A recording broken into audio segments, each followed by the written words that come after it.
Hello जवाडी, welcome to my YouTube channel. मैं कैलाश शर्मा। आज आप लोगों के लिए ज्योमेट्रिकल ऑप्टिक्स के 10 बहुत ही बेहतरीन से क्वेश्चंस लेके आए हूं बच्चों। क्या है क्वेश्चंस, करना स्टार्ट करते हैं बच्चों। पहला क्वेश्चन यहाँ पे दे रखा है, as shown in the figure after passing through the medium 1 the speed of the light v2 in the medium 2 will B.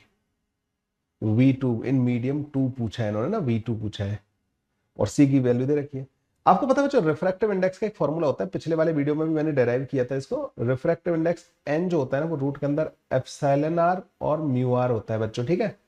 तो इसमें जब इस वाले मीडियम में जो n आएगा ना बच्चों, n2 जो आएगा n2, वो बच्चों हमारे पास 3 के बराबर आ जाएगा। तो v2 जो होगा बच्चों, वो basically c divided by n2 के बराबर होगा, मतलब 10⁸ मीटर पर सेकेंड आंसर आ जाएगा। ये ए वाला ऑप्शन बच्चों हमारा करेक्ट ऑप्शन होगा, ठीक है। इस वाले में पूछा है, इस वाले मीडियम में तो यही आएगी ना, स्पीड जो है c डिवाइडेड बाई n के बराबर। तो ए ऑप्शन बच्चों करेक्ट ऑप्शन आ जाएगा, बड़े आराम से क्वेश्चन सॉल्व हो जाएगा। अगला क्वेश्चन बच्चों, in normal adjustment the refracting telescope the distance between the objective and the eyepiece is 30 centimetre. So आपको पता होना चाहिए बच्चों, एक मिनट ना, थोड़ा सा मैं इसके डायग्राम वगैरह बना लेता हूँ पहले। तो यहाँ पे होता है बच्चों एक ऑब्जेक्टिव जो ऑब्जेक्ट की तरफ होता है, और दूसरा लेंस होता है बच्चों यहाँ पे एक आईपीस जो आंख के पास में होता है, ठीक है। और आईपीस छोटा होता है, ऑब्जेक्टिव ऑब्वियसली बात है बड़ा होता है। इस तरीके से दो कॉन्वेक्स लेंस यहाँ पे लगे रहते हैं। ओके, ये इंफॉर्मेशन इस तरीके से पहले तो ये बना लेते हैं, ठीक है। तो इन्होंने बोला है कि the distance between the objective and the eyepiece is 30 centimetre. इन दोनों के बीच का जो डिस्टेंस है ये 30 सेंटीमीटर के बराबर दे रखा है अपन को ना, 30 सेंटीमीटर दे रखा है। The focal length of the objective when the angular magnification of the telescope is 2। Focal length के बारे में बात कर रहे हैं, ऑब्जेक्टिव की फोकल लेंथ जब एंगुलर मैग्निफिकेशन 2 के बराबर होगा। देखो ऑब्जेक्ट हमारा इसमें कहां होता है बच्चों, टेलीस्कोप में एट इंफिनिटी, इंफिनिटी पे होता है। इसकी फोकल लेंथ बच्चों एफ नॉट लिख देते हैं, तो पहला इमेज जो बनेगा ना बच्चों, वो एफ नॉट पे बनेगा। फाइनल इमेज भी हमें इन्फिनिटी पे चाहिए। नॉर्मल ऑपरेटिंग मोड में ना फाइनल इमेज हमारा इन्फिनिटी पे होता है, फाइनल इमेज एट इन्फिनिटी चाहिए हमें, फाइनल इमेज इन्फिनिटी पे चाहिए। तो बच्चों इसका जो आई पीस का जो फोकल लेंथ होता है वो एफ ही होता है। तो हमारे लिए जो इसका ऑब्जेक्ट होना चाहिए वो इसके खुद के फोकस पे बनेगा इमेज। मतलब सुनो, इसका ऑब्जेक्ट इन्फिनिटी पे है, तो इसका इमेज जो बनेगा पहले वाले लेंस का, उसके फोकस पे बनेगा। और ये इमेज इसके लिए ऑब्जेक्ट की तरह काम करेगा। फाइनल इमेज मुझे इन्फिनिटी पे चाहिए, तो मतलब इसके लिए जो ऑब्जेक्ट है, जो इसका इमेज है, इसका इमेज इसके लिए ऑब्जेक्ट की तरह काम कर रहा है। तो इसके लिए ऑब्जेक्ट इसके फोकस पे होना चाहिए, मतलब ये डिस्टेंस एफ ई के बराबर होनी चाहिए और ये डिस्टेंस एफ ओ के बराबर होनी चाहिए। तो एफ ओ प्लस का एफ ई जो होगा बच्चों, वो हमें 30 सेंटीमीटर के बराबर दे रखा है, ठीक है। अच्छा, मैग्नीफाइंग पावर जो होती है ना बच्चों, इन केस ऑफ जब फाइनल इमेज इन्फिनिटी पे बन रही होती है बच्चों ना, final image normal operating mode होता है, तो वो f o divided by f e के बराबर आती है बच्चों, है ना। टेलीस्कोप में माइनस का f o divided by f e के बराबर आती है। तो फिर वो करेक्टिंग लेंस अगर यूज करते हैं तो फिर f o divided by f e के बराबर आ जाती है। ये हमें 2 के बराबर दे रखा है, मतलब जो एफ ओ होगा वो 2 एफ ई के बराबर होगा। मैग्नीट्यूड में अगर हम बात करें तो ये हो जाएगा। तो इन्होंने पूछा था angular the focal length of the objective पूछ रहे हैं हमसे ये। तो यहां पर रखो तो बच्चों एफ ओ प्लस का f o divided by 2 is equal to 30। तो एफ ओ आ जाएगा बच्चों हमारे पास 20 सेंटीमीटर के बराबर। बस डायरेक्ट फॉर्मूला से ये वाला क्वेश्चन सॉल्व हो जाएगा, ठीक है। और एफ ई हमारे पास 10 सेंटीमीटर के बराबर आ जाएगा, क्वेश्चन सॉल्व। अगला क्वेश्चन बच्चों, light enter from air into a given medium at an angle of 45 degree with the interface of the air medium surface. Air से एंटर कर रही है 45 डिग्री पे। After reflection the light ray is deviated through an angle of 15 degree from its original direction. So बच्चों light जब rare medium से enter करती है डेंसर में, तो वो टुवर्ड्स द नॉर्मल बेंड हो जाती है। 45 डिग्री पे आ रही थी, टुवर्ड्स द नॉर्मल बेंड हो गई 15 डिग्री से। 15 डिग्री से बेंड हुई ना, क्योंकि उन्होंने बोला डेविएशन 15 के बराबर है। तो ये अगर 45 पे आई थी इस एयर में, तो अब यहाँ पे 30 पे जा रही होगी। 15 का डेविएशन होने का मतलब ये कि ऐसे जानी थी, 15 का इधर की तरफ डेविएशन हो गया 15 का, ठीक है। From its direction the refractive index of the medium is, तो ये एयर है बच्चों, तो आप स्नेल्स लॉ लगा दो इसमें, तो सिंपल सा sine 45 is equal to n sine 30। तो एन की वैल्यू आ जाएगी बच्चों √2 के बराबर, N is equal to 1.414 will be your answer, ठीक है। अगला क्वेश्चन पे आ जाता है, the power of the lens जो कि बाइकॉन्वेक्स लेंस है इज 1.25 मीटर पर मीटर, ठीक है। लेंस की पावर दे रखी है। Particular in in particular medium, अच्छा किसी और मीडियम में दे रखी है बच्चों ने पावर जो है, the refractive index of the lens is 1.5 and the radius of the curvature R 20 centimetre and 40 centimetre respectively, the refractive index of the surrounding medium is. तो 1/f जो होता है ना बच्चों वो n रिलेटिव रिफ्रैक्टिव इंडेक्स दे रखा है 3/2 और सराउंडिंग मीडियम का रिफ्रैक्टिव इंडेक्स म्यू मान लेता हूं माइनस का 1, और ये बाई कॉन्वेक्स लेंस है तो 1/r1 प्लस का 1/r2। ठीक है, अब बोलोगे सर आपने कैसे लिख दिया इसको, देखो भाई ये है ऐसे ना, ये r1 कहलाएगा लाइट अगर इधर से आ रही है तो ये 20 सेंटीमीटर हो गया, ये 40 सेंटीमीटर हो गया। तो r1 तो पॉजिटिव का होगा, r2 नेगेटिव का होगा, तो यहाँ पे आता है 1/r1 माइनस का 1/r2, r2 माइनस का रखना पड़ेगा ना, इसका देखो करंट सेंटर इधर की तरफ होगा ना, लाइट अगर मैं इधर से आती हुई मान रहा हूँ तो इसका r2 नेगेटिव हो जाएगा और r1 बच्चों हमारे पास पॉजिटिव हो जाएगा। ठीक है, तो ये बन जाएगा हमारे पास ना। तो अब इन्होंने जो 1/f की वैल्यू, मतलब ना अगर मैं f को मीटर में रखा है ना इन्होंने, ठीक है, तो ये सब सेंटीमीटर में रखे हैं, तो पावर जो है मतलब इस ये focal length in this medium I है बच्चों ना, ये ध्यान रखना। तो इसको 100 डिवाइडेड बाई ऐसे लिख दो, तो 100 डिवाइडेड बाई, क्योंकि मैं इसको सेंटीमीटर में रख रहा हूं यहाँ पे ना, सेंटीमीटर में, तो जैसे पावर हमारे पास जो आई पावर होता है 100 डिवाइडेड बाई f, तो 1/f जो आ जाएगा ना बच्चों वो बेसिकली पावर डिवाइड बाई 100 के बराबर आ जाएगा। 1/f जो आ जाएगा ना पावर डिवाइड बाई 100 के बराबर आ जाएगा, पावर डिवाइड बाई 100 के बराबर, अगर आपने इसको f को सेंटीमीटर में रख रहे हो तो। ठीक है, तो 1.25 divide by 100 is equal to 3/2 mu minus का 1, और ये बन जाएगा बच्चों आपके पास 3/40 के बराबर। इससे एक इसको काट दो, 2 ये 5 बनेगा, 5 ये कटेगा बच्चों 0.25 टाइम्स, 0.25 मतलब 1/4 हो जाएगा, इसको 1/4 लिख दो, तो इससे 2 टाइम्स और कट जाएगा, तो 3/2 म्यू माइनस का 1 इज इक्वल टू 1/6 आ जाएगा। तो 3/2 mu is equal to 7 divide by 6, तो म्यू की वैल्यू 9/7 के बराबर आ जाएगी, 1.3 के बराबर आ जाएगी। 9/7 है ही अपने पास आंसर, बस ये कर लेना था। ये ध्यान रखना है बच्चों ना, इसका पावर वगैरह का जो फॉर्मूला का मैंने कन्वर्जन किया ना, ये ध्यान रखना है।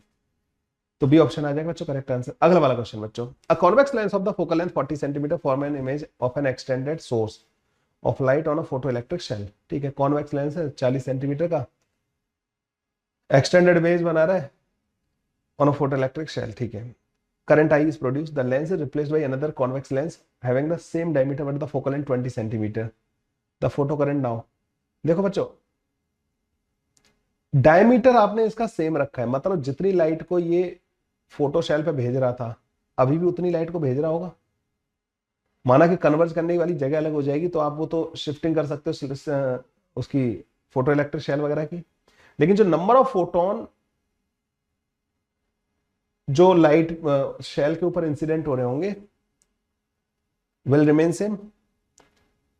अरे जिस एरिया से लाइट एंटर कर रही है ना, जितना इसका एरिया जो सामने पड़ रहा होगा, जिस एरिया की लाइट एंटर कर रही है फोटो इलेक्ट्रिक मतलब शेल के ऊपर, वो एरिया सेम है, तो नंबर ऑफ फोटोन जो उस वाले पार्ट में आ रहे होंगे वो सारे के सारे सेम है, सारे कन्वर्ज हो रहे होंगे, विल रिमेन सेम। तो नंबर ऑफ इलेक्ट्रॉन भी सेम होंगे, number of electron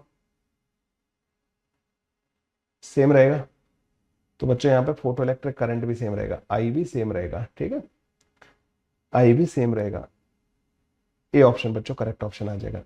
current change होता है जब फोटॉन्स का नंबर तुम चेंज करते हो, फोटॉन्स का नंबर सेम रख रहे हो तो उसका डायमीटर चेंज करोगे ना, अगर तुमने डायमीटर मान लो आधा कर दिया तो आपका एरिया जो है ना उसका 1/4 हो जाएगा, तो अब फोटो इलेक्ट्रिक करंट 1/4 हो जाता है, या डायमीटर डबल कर दिया तो 4 गुना हो जाएगा फोटो इलेक्ट्रिक करंट। ये ध्यान रखना, फोकल लेंथ से कोई मतलब नहीं है उसको।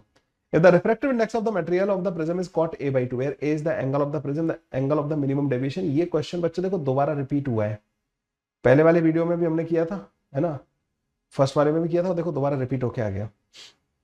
आपको पता होगा कि जब मिनिमम डेविएशन होता है ना, डेल्टा जब मिनिमम होता है तो r1 is equal to r2 is equal to a/2 के बराबर होता है, और डेल्टा मिनिमम की जो वैल्यू होती है वो 2i माइनस का a के बराबर होती है ना। 2i माइनस का a के बराबर होती है। डेल्टा मिनिमम की वैल्यू जो होती है वो 2i माइनस का a के बराबर होती है। अब साइन आई, जब light I angle of incidence पे आ रही होती है तो प्रिज्म के अंदर n साइन r1 की वैल्यू तो a/2 के बराबर है ना। तो ये हमने पहले वाले सरफेस पर रिफ्लेक्शन स्नेल्स लॉ लगा दिया अपन ने। n की वैल्यू रख दो बच्चों cot a/2, तो इसको लिख सकता हूं मैं cos a/2 divided by sin a/2, और यहाँ पे sin a/2 लिखा हुआ है। तो इस sin a/2 से sin a/2 कट जाएगा, तो sin i हमारे पास इसके बराबर आ जाएगा। sin i को मैं लिखूंगा बच्चों sin 90 माइनस का a/2, क्योंकि यहाँ पे cos a/2 था ना, cos को sin में कन्वर्ट कर लिया। i की वैल्यू आ जाएगी 90 माइनस का a/2 के बराबर। तो डेल्टा मिनिमम होता है बच्चों 2 टाइम्स ऑफ दिस माइनस का a, तो पाई माइनस का 2a के बराबर हमारे पास आंसर आ जाएगा।